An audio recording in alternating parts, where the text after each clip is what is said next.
দর্শক, যেমনটি কিন্তু দেখাচ্ছিলাম সচিবালয়ের পথে জুলাই ঐক্যের শিক্ষার্থীরা, অর্থাৎ তারা সচিবালয় ঘেরাওয়ের পথে যাচ্ছে। অর্থাৎ এখনো সচিবালয়ে যে আওয়ামী লীগের যারা রয়েছেন তাদের উচ্ছেদের দাবিতে আজকের এই সচিবালয় ঘেরাও কর্মসূচি পালন করছে জুলাই ঐক্যের নেতাকর্মীরা, শিক্ষার্থীরা।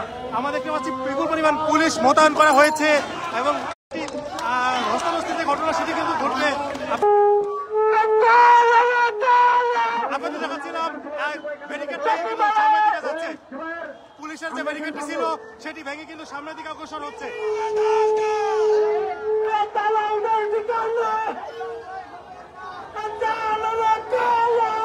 দর্শক, যেমনটি কিন্তু দেখাচ্ছিলাম জুলাই ঐক্যের শিক্ষার্থীরা পুলিশের ব্যারিকেডের মুখে পড়েছে এবং আপনাদেরকে সরাসরি দেখাচ্ছিলাম।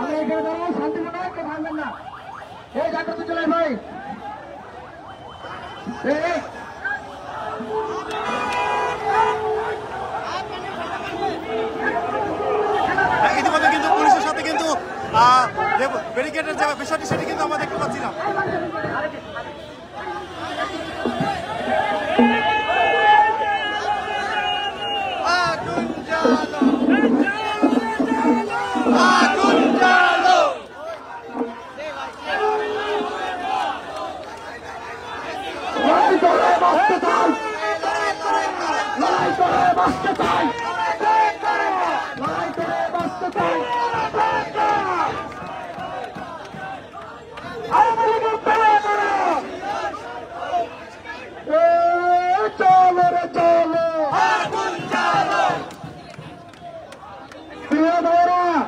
আমার কথা শুনে আমরা কেউ বিশৃঙ্খলা করবো না। জুয়েলের ভাইয়েরা সবাই মাইকের বলার রুটিনটা ফলো করবো। আমি জুয়েলকে সবাইকে বলছি, আপনারা কেউ বিশৃঙ্খলা করবেন না। জুয়েলের ভাইয়েরা কেউ ডাকাতি করবেন না, বিশৃঙ্খলা করবেন না।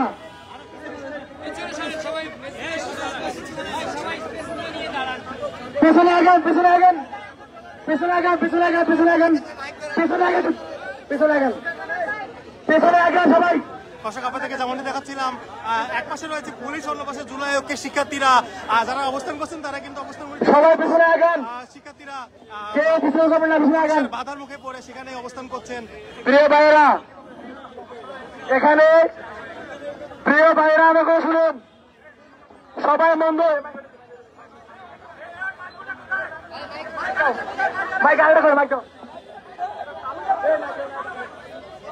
এখনো কিন্তু অবস্থান করছে শিক্ষার্থীরা, পুলিশের পাশেই কিন্তু অবস্থান করছে।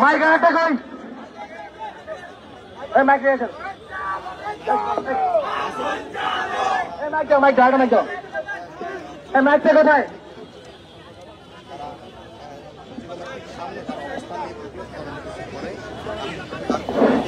প্রিয় ভাইয়েরা, সবাই আমাকে শুনুন। প্রিয় ভাইয়েরা, এখানে কেউ বিশৃঙ্খলা করবেন না। আমরা এখানে গেছি, আপনারা জানেন সচিবালয় এলাকায় হচ্ছে 16 সরকার দানা, সেখানে 100 বাড়িঘর আছে। সুতরাং আমরা কেউ উপেক্ষা বসে দেব না। আমরা জুয়েলকে অত্যন্ত শান্তিপূর্ণ উপায়ে, অত্যন্ত নিয়মতান্ত্রিক পন্থায় আমরা আমাদের দায়িত্ব পূরণ করে ছাড়বো ইনশাআল্লাহ। তবে কেউ অতিরিক্ত বাড়াবাড়ি করবেন না, কেউ কিছুতে উপেক্ষা বসে দেবেন না। এখানকার দায়িত্ব হচ্ছে হয়েছে, আমরা এখান থেকে আমাদের একটা প্রতিনিধি ঘুরে যাবো, আমরা মনে নেই তারা তো ভালো। আর